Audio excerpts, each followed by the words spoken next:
Coach Peña here for the Football Engineer Podcast, and today we're joining the Goalkeeper Union. Today we got my boy Milton Herrera, assistant coach at Santa Ana College, formerly of Compton College, and former captain and goalkeeper at Hope International University from Watts, California. How are you doing today, bro?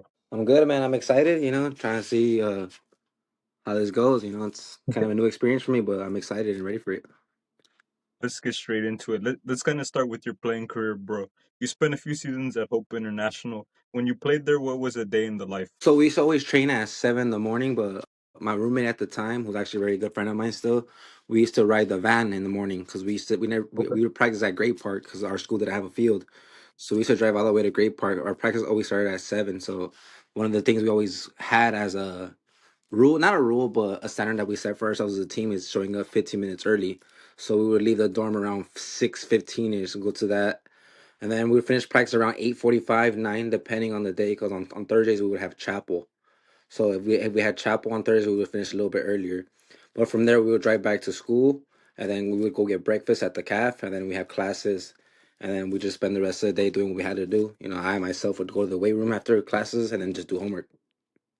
And then how did you choose the Hope International program? I know you transferred from Compton College, so how did you choose the program? So I had no offers, coming out of high school, and I ended up going to Compton, and I went to a college goalkeeping camp, with may he rest in peace with Big Joe. He used to run I forgot what it was called. It was a goalkeeping thing too, like a goalkeeping camp. He ran a Yeah. couple, and I ended up going to one. And I actually got looked at by the who was the assistant coach at the time, Coach David Diaz, who offered me a position, and I went out.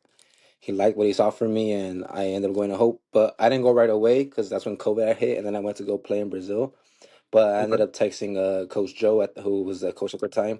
Oh, hey, do you mind if I come back? I just didn't work out for me over here. He got a good heart, and he let me come back. And then, like I said, you transferred from Compton College. What was that sort of process transferring from a JUCO over to NAI? I mean, the process is a little bit different. I think compared to most NCAA's because I left after my first year. Yeah. I had a good GPA. I had taken 60 units. Not every single class transferred over, but I transferred over right away. I was still considered a quote unquote a freshman in college at the school, at the university. That's what I was Yeah. considered as. But as a player, I was already a sophomore. But I did end up getting hurt my freshman year. I dislocated my shoulder, so I got that year back, so it worked out for me. And then you were the captain of the conference winning side, at Hope International. How did you go about leading the team? What does your leadership style look like? Were you more vocal on or off the pitch? Are you looking to establish relationships? How do you go about leading? It wasn't just me. I also had a buddy of mine. His name was Chase, who also coaches at Olu. Now, he was more of the lead by example kind of guy. I was more of the vocal guy.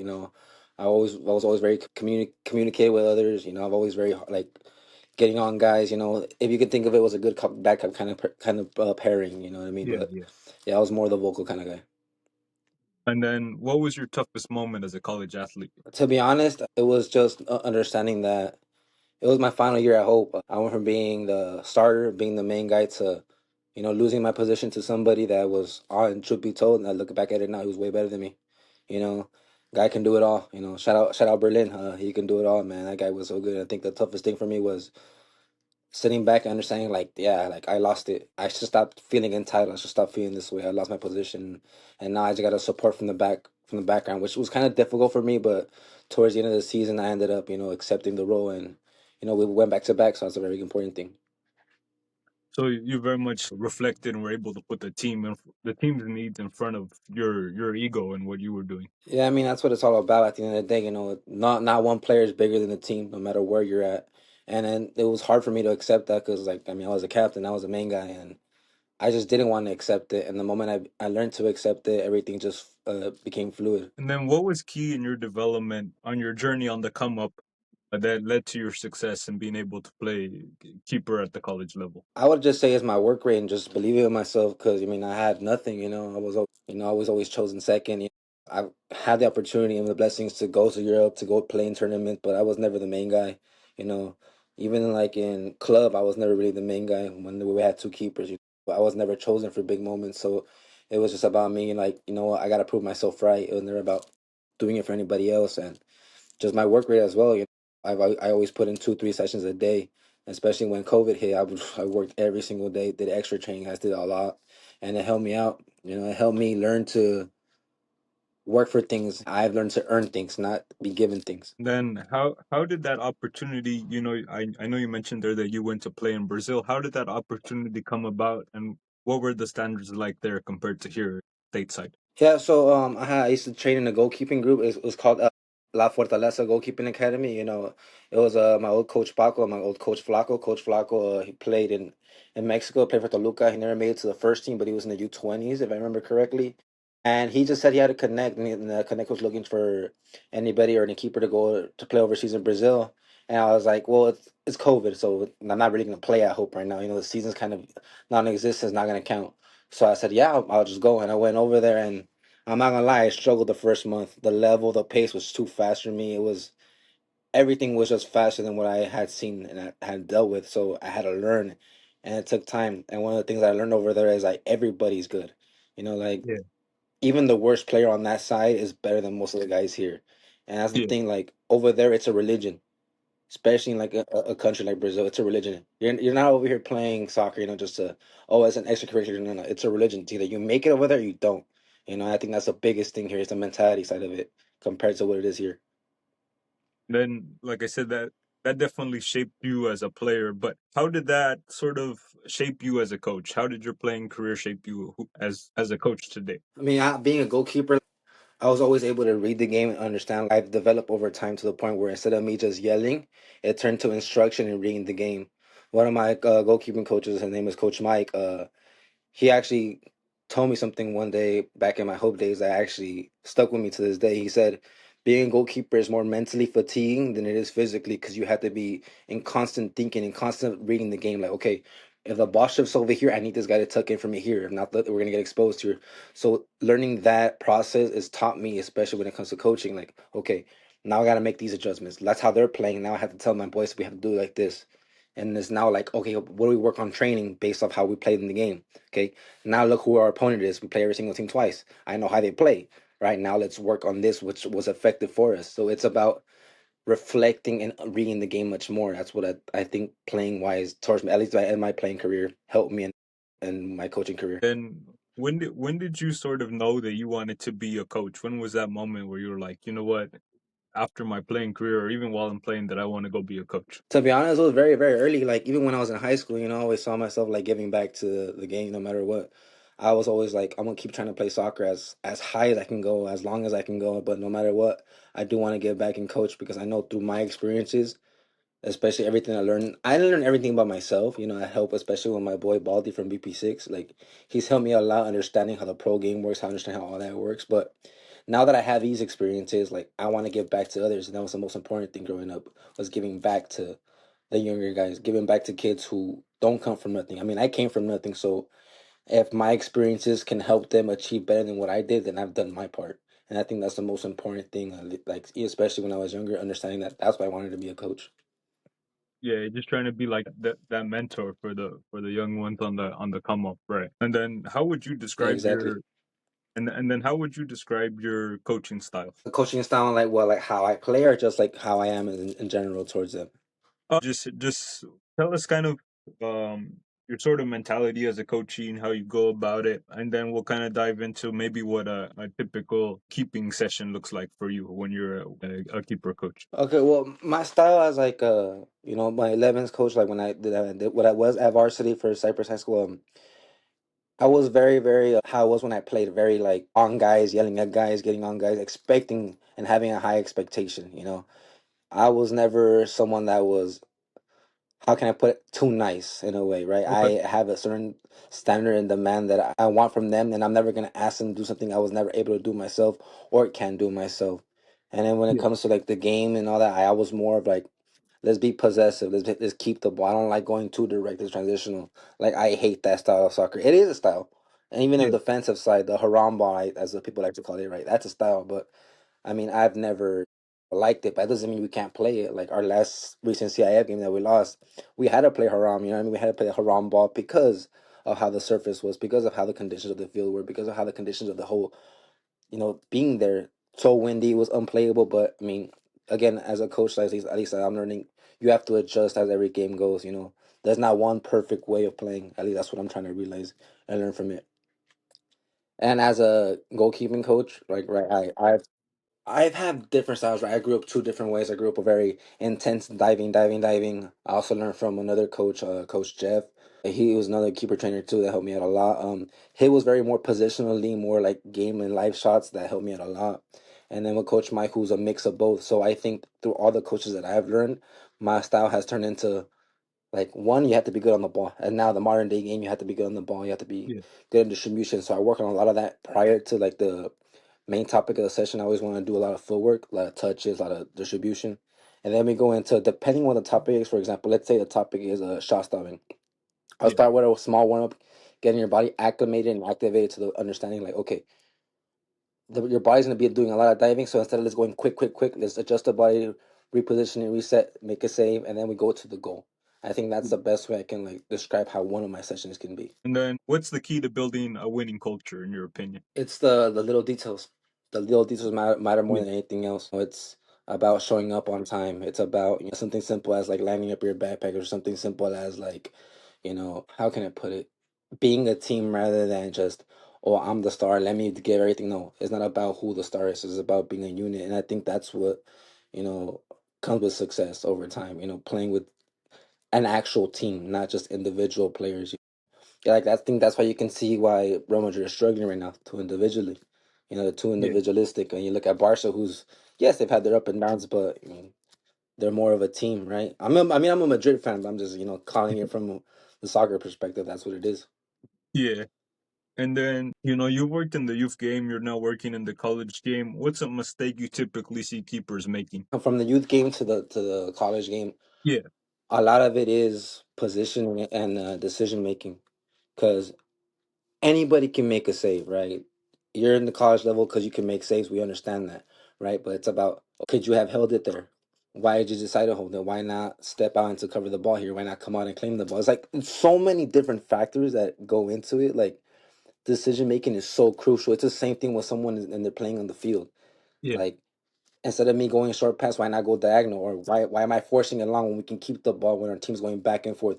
It's decision making to understanding the game. All that's what separates it. Like yes, you can be athletic, yes, you can develop all that. But the most important part is the mental and understanding of the game. That's the biggest thing there. And then what's the best way to develop that, bro? Especially with the young kids. How do we go about developing the decision making? I feel like part of it is, youth goalies get neglected, bro. It's sad to say, but they get neglected because there aren't many keeper coaches out there. And like, even for me, I feel like I don't know enough about goalkeeping. I can give you a base, but I can't really expand and really give you everything you need as a coach. I can work with the whole team and I can give you a little bit of a base for goalkeeping, but with the youth it's hard to give them everything that they need if I'm not a goalkeeper coach.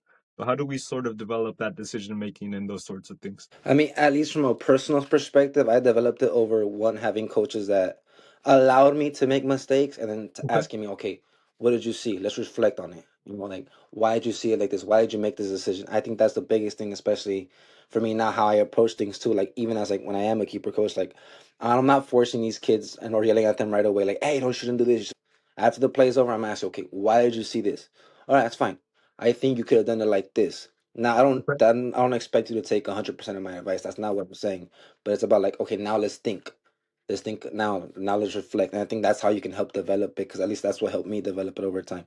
The self Yeah. reflection goes a long way. And what are some of the biggest mistakes you see coaches making when training goalkeepers, I should say? To be honest, a lot of it is them not understanding the game and them just wanting to make it look too flashy, too fancy, when in reality it's not about that.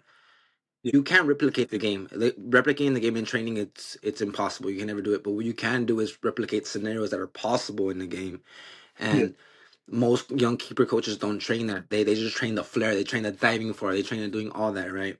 Which is understandable. Like for example, you have a basic keeper that doesn't really know how to dive, doesn't really know how to do anything like that. Like it's fine. You build a foundation, you build a base, you teach them the technical ability, you teach them all that. But after they get to that point, now you gotta teach them the thinking side of it, which is this game scenario. Think about Yeah. a cutback, right? You have two passes. Don't over rotate.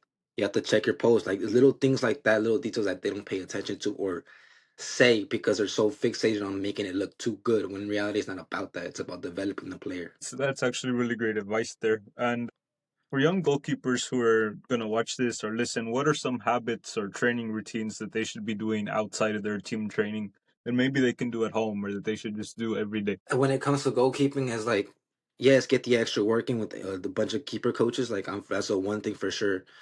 But I think the most important part is you need to have a very good core. If your Okay. core is weak, you're gonna be harder to kind of balance yourself. It's gonna be hard to get up and down. Like, for example, there's a spin technique, right? After you make a save, you have to spin and get up fast. If you don't have Yeah. a good enough core, you're gonna get stuck midway. Or even like when it comes to like making a high dive save, right? A lot of keepers tend to turn and land on their stomach rather than on their side because their core isn't strong enough, or they'll land on their side, and as soon as they land, they'll kind of turn with their back on the floor. That their core isn't strong enough. So it's little things like that that one can prevent injury, and two, it's about developing technique, right? A lot of it's core, no matter what. It's Yeah. not just even in the goalkeeping, and it's in everything.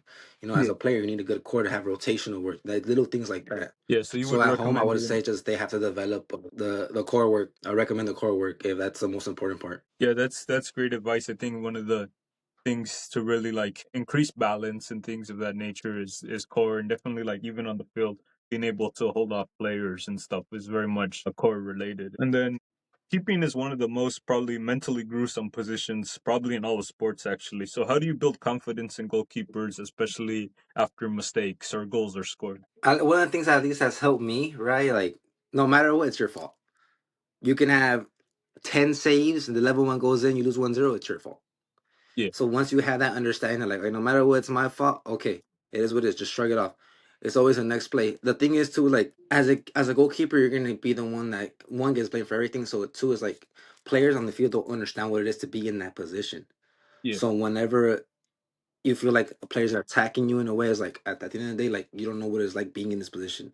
You don't understand the pressure and how much it takes from us to try to protect the team. At the end of the day, it's our job not to get scored on, right? Yeah. So no matter what, you just gotta understand that even if whatever happens in to be your fault, as long as you have that mentality, understanding, everything else just kind of settles in, and you should be fine.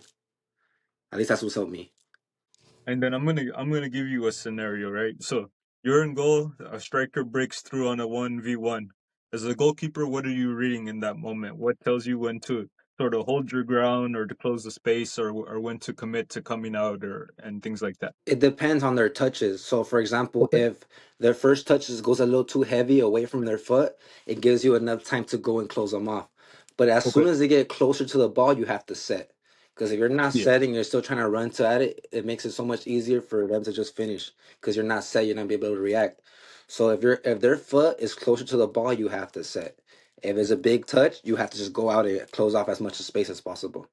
That's the best way I can do it. And the best way I describe it. Obviously, if they get closer, just make yourself as big as possible. You know what I mean? But one thing that I've learned, and I learned it from watching a lot of what Ter Stegen does, like Neuer, like the German goalkeepers, they go based off like their positioning of their hips or their foot. So, for example, right, if a right-footed player is driving straight at you, and he Okay. wants to hit it second post, let's say they're going near post, which is your left side, right? If they want to go second post, they'll have to like cross their body, Mhm. right? So if you see a player kind of attacking and crossing their body, they would throw out the right leg and the spread save instead of their left leg because they're going based off probability. So that's one of the things that I Yeah. learned. That's one of the things that's helped me with the 1v1 decision making. I think you touched on a very important point there with keepers is definitely like setting your base. I see a lot of young goalkeepers try to just dive without any base, and it's something that definitely needs to be taught more. A lot of players are just like standing up normal and then they're trying to dive, and it's like okay, at that point you're falling, but you can't really explode out and really dive to get a full hand on the ball. No, I mean it's difficult, right? It's a difficult position. So it's a lot of it's timing. So if you don't have your timing down, understanding like I have to set here and I have to set low, like it's so detail oriented at the point where if you're not set low and everything else is set correctly, the shot can still go in because that little detail Yeah. not setting low. Or if you're set too low instead of being a little bit higher, because depending where the ball's at, that's another mistake. It's little details, especially when it comes to being in the goal. And then I know we mentioned earlier a bit about your time in Brazil, and you talked about the level, and you train a lot I've seen your videos where you've trained with some MLS players and other pros. What separates them from just your average guy that plays Sunday league or on the street or even college players? What separates that level? Because there's definitely levels to this game. As simple as I can put it, especially being around the recent guys recently, um, like Tate Schmidt and Frankie Amaya, they're there to work. They show up there to work. They do everything with full intensity, right? They're Yeah, there. They're doing everything with a purpose. It isn't just being casual. Isn't them messing around. They're there to work. They're there to improve. They're fighting for a contract. They're fighting for their living, their mortgage.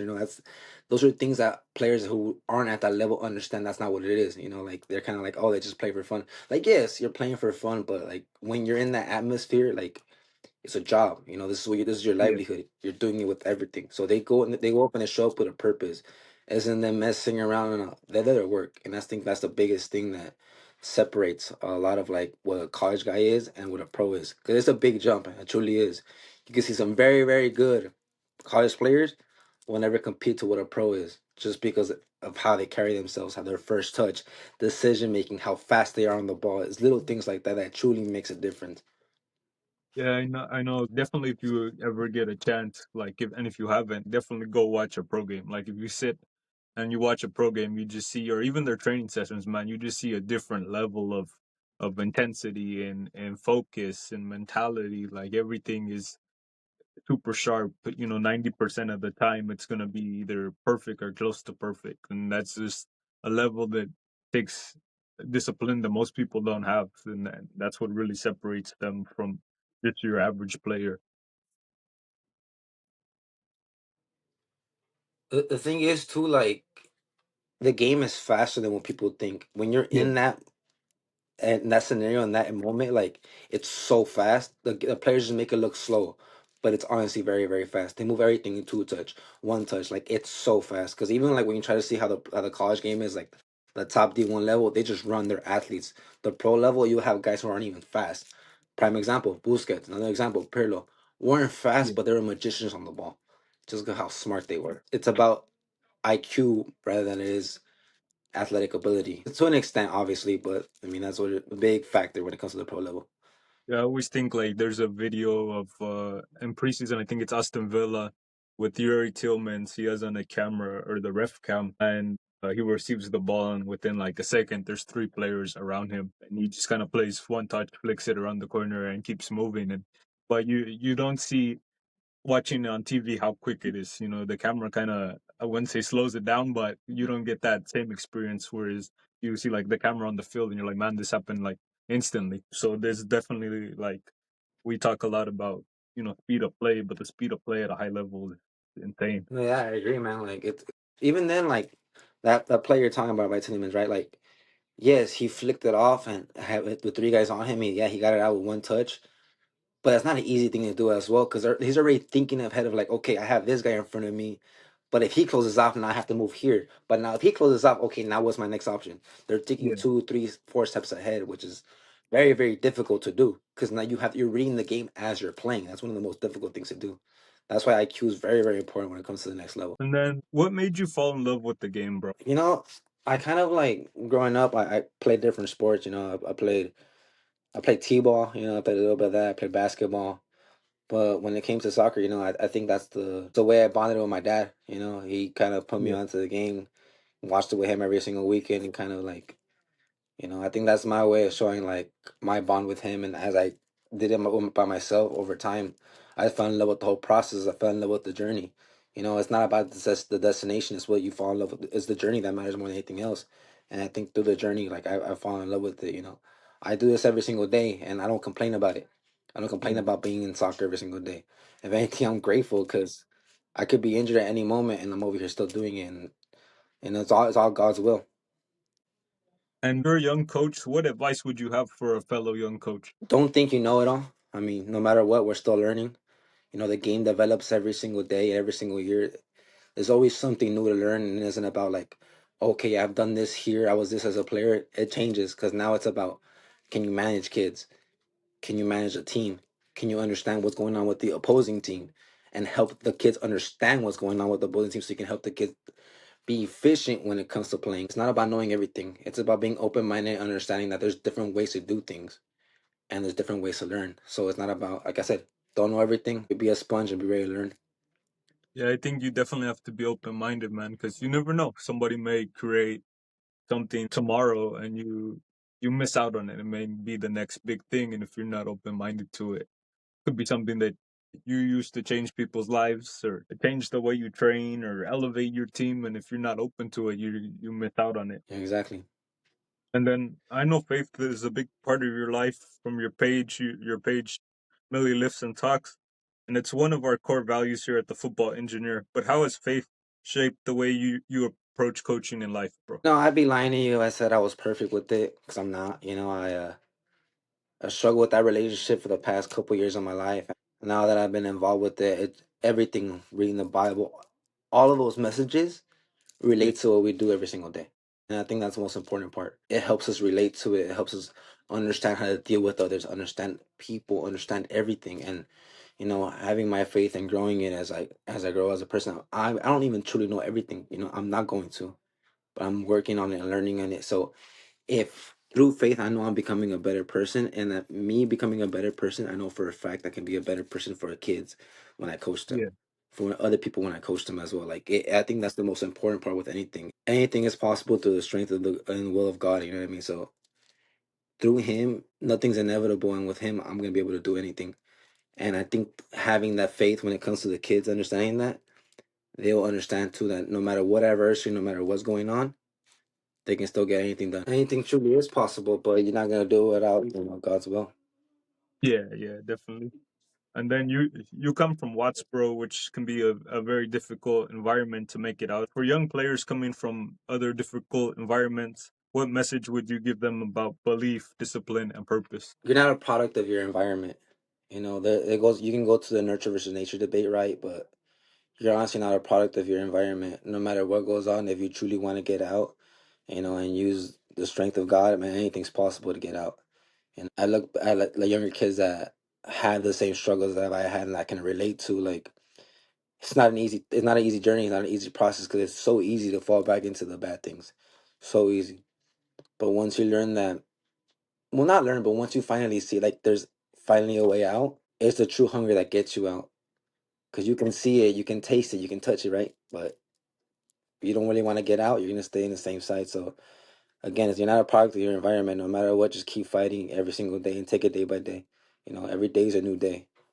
And I think that's the easiest and most simplest thing I could put it. What life advice would you have for people, bro? Life. I mean, life's what you make it. Everybody has Yeah. their own purpose and their own meaning for being here. Life isn't meaningless. We're put on this life to experience it, the good, the bad, the ugly, the emotions, the sadness, the anger, the happiness. We're put here to experience it all. You know, Life's beautiful and a curse. It's a balance. No matter what, enjoy every single moment. I think that's the biggest thing about life. Enjoy everything, and you'll find yourself smiling through it all.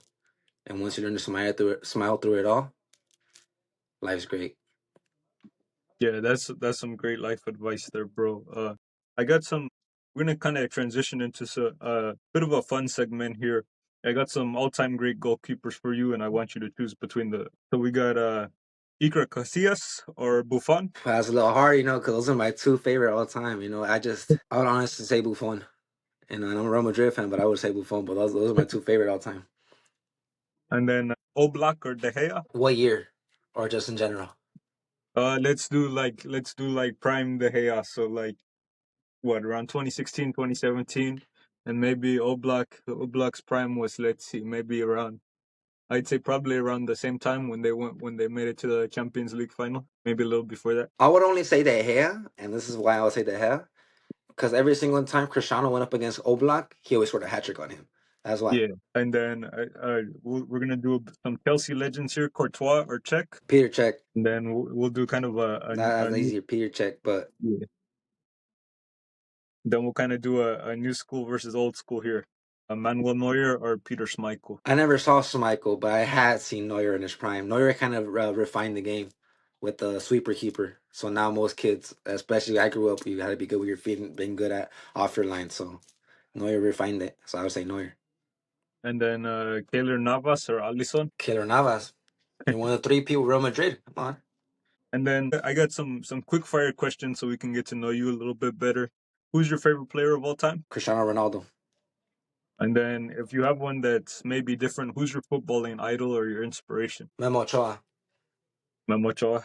That's a great choice there, the Mexican legend. And then would you Yeah. rather have a game winning last minute save or a last minute goal as a keeper? Game winning save. It's a better feeling knowing that I stopped you from scoring.